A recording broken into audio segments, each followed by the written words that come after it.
Feliz sábado. Estamos aqui para recapitular mais uma lição, a lição número 2 dos primários, cujo título é Uma Longa Caminhada. Essa lição, ela trata da história de Abraão. E para contextualizar para vocês onde está essa história, né, no contexto, primeiro, Deus ele tinha orientado Noé a construir uma grande arca, porque as pessoas que habitavam o mundo, elas estavam pecando muito. O pecado havia se alastrado e havia muita gente má na terra naquela época. E aí Deus orientou Noé a construir uma arca e convidar todo mundo que quisesse se salvar para entrar na arca.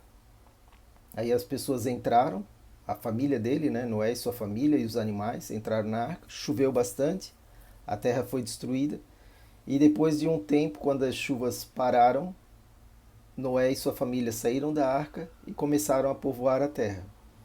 Aí veio a lição da semana passada que falava sobre a história de Babel, que então as pessoas tiveram a ideia de se reunir e construir uma grande cidade, uma grande torre e habitar nessa grande cidade, mas Deus viu que aquilo ali não era bom e confundiu a língua dos homens.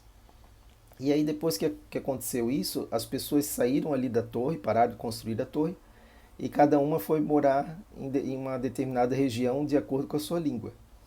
Só que o que aconteceu? Havia muita idolatria. Essas pessoas que saíram ali de Babel e foram morar de maneira separada, todas elas adoravam ídolos e a idolatria cada vez aumentava mais. Mas Deus tinha um remanescente, né, que era Abraão. Desde o início da criação do mundo, Deus sempre teve alguém que foi um patriarca, que foi um remanescente, alguém que permaneceu firme. Então no início ali tinha Adão, depois ele teve Sete, depois Enoque, Matusalém, Noé, Sem. Então todos esses que eu falei para vocês, Adão, Sete, Enoque, Matusalém, Noé, Sem, eram pessoas fiéis a Deus, que permaneceram firmes, que passavam o conhecimento de pai para filho, adoravam a Deus e tinham comunhão com Deus. Então esses eram os remanescentes, esses foram os nossos patriarcas. E o próximo dessa lista é Abraão. E Abraão ele vivia junto com a sua família em Ur, e ele estava sempre em contato com Deus, estava sempre orando, e sempre em comunhão, e até que um dia Deus apareceu para ele e pediu para ele sair daquela terra. E essa foi uma prova muito grande para Abraão, porque ele vivia muito bem em Ur dos Caldeus. Ele tinha gado, tinha posses, os familiares estavam ali, então para ele estava muito confortável ficar ali. Mas Deus pediu para ele sair. Deus não disse para onde que ele ia, apenas pediu para ele sair. Deus prometeu que iria abençoá-lo e ele não hesitou em obedecer a Deus. Ele então tomou a decisão de sair de Ur, né, com seus familiares, sair da zona de conforto. E algumas pessoas, alguns parentes e as pessoas que adoravam a Deus foram com ele. Porque ali na região onde ele morava também tinham pessoas que adoravam ídolos. E aí Deus pediu para que Abraão saísse dali para que ele pudesse ter uma vida sem influência daquelas outras pessoas que adoravam ídolos. Por isso que Deus pediu para ele sair. E ele saiu sem saber para onde ia. Isso aí foi uma grande prova de fé. Depois a gente vai ver, mais para frente a gente vai ver por que Abraão era considerado pai, foi considerado pai da fé, né? Pessoa com muita fé. E essa também foi uma grande prova. Saiu dali sem saber para onde ia e, e começou a caminhar, né? Então ele tinha muitas posses, camelos, bois, jumentos, ovelhas, e essa era a riqueza da época. Hoje a riqueza são apartamentos, são imóveis, fazenda, lancha, avião, helicóptero. Naquela época não era isso, né? Naquela época a pessoa rica era aquela que tinha muito, muito gado, camelos, bois, ovelhas, e isso Abraão tinha bastante. E ele, toda a sua família e tudo que ele tinha de posses, né? Foram juntos, os servos e todo o gado foram com ele. Então era uma distância grande, era um número grande de pessoas também que estavam indo com ele. E aí então eles fizeram essa longa viagem e uma grande multidão foi com ele. Quando eles chegaram em Siquém, Deus falou, ó, essa aqui é a terra que eu vou te dar. E era uma terra muito boa, era uma terra que tinha fontes de águas, tinha muito verde, bosques, era uma terra rica, né?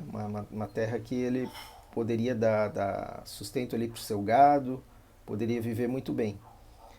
Só que ali naquela terra também tinha algumas pessoas que adoravam ídolos. E assim que Abraão chegou e parou e armou sua tenda, a primeira coisa que ele fez foi fazer um altar para adorar a Deus. Então eu vou trazer aqui para vocês a ilustração do que é um altar, né? Então eles faziam esse tipo de altar para adorar a Deus. Pegavam várias pedras, empilhavam as pedras, faziam de maneira que a pedra ficasse direitinho, né? Uma encaixando na outra, e aquele altar ficava ali por muito tempo. Mesmo depois eles adoravam a Deus, né? Através daquele altar, faziam ali o fogo, adoravam a Deus, só que depois que eles saíam daquele local, o altar ficava. E aí depois outras pessoas passavam e elas sabiam que aquele altar ali era pro Deus de Israel, né? Tinha sido feito para um sacrifício para Deus. E ali em Siquém, então, Abraão parou e viu a terra que Deus havia prometido para ele. Construiu um altar e aí na semana que vem a gente vai continuar a história. E a grande lição dessa história é que a gente precisa estar disposto a ouvir a Deus. Assim como Abraão, assim que ouviu a Deus, ele obedeceu sem hesitar, assim também devemos ser nós, né? Naquela época Deus falou com Abraão diretamente e essa era a forma que Deus se manifestava, né? Ele conversou com os patriarcas, conversou com Noé, conversou com Adão, conversou também com Abraão. Hoje Deus não fala diretamente conosco, mas a gente pode. Ele fala conosco através da Bíblia. Ele deixou a palavra dele para a gente e as orientações de Deus estão ali na Bíblia. Então a gente deve também, assim como Abraão obedeceu a Deus, a gente deve obedecer a Deus através da leitura da Bíblia, conhecendo a sua vontade para nós. E se a gente obedecer assim como Abraão obedeceu, seremos pessoas felizes e Deus vai nos abençoar e as coisas vão dar certo. E é isso que eu desejo para todos vocês, que todos vocês tenham uma vida de obediência a Deus, sejam fiéis aí aos ensinamentos dele e assim seremos felizes. Eu vou fazer agora uma oração para a gente encerrar a nossa lição. Bondoso Deus e Pai, Senhor, muito obrigado pelo sábado. Pedimos, Senhor, que o Senhor nos dê forças para te obedecermos assim como Abraão te obedeceu. Ajuda-nos, Senhor, a termos uma comunhão diária contigo, como Abraão tinha, e que a gente possa assim então conhecer o teu plano para a nossa vida. Abençoe a cada um aqui dos alunos dos primários. É isso que nós pedimos agradecidos, em nome do amor de Jesus. Amém. Até a semana que vem, pessoal.